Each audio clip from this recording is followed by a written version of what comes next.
They are waiting for their food. Okay. Alam nyo, puro ampon ko lang lahat ng mga pusang ito. Kasi, ang mga to, maliban dyan sa maliit na yan, oh. Yan, yung maliit na yan.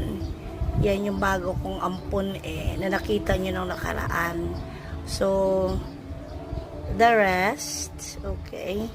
Yung the rest ng mga yan ay ampon ko. Wala pa yung isa. Kung alam mo saan yung isang mali. Yung isa,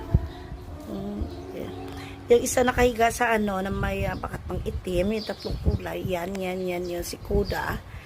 Maliban dun sa naglilinis ng katawan na si Fifi, si Totsi naman yung masamay ko, nasa may hugasan.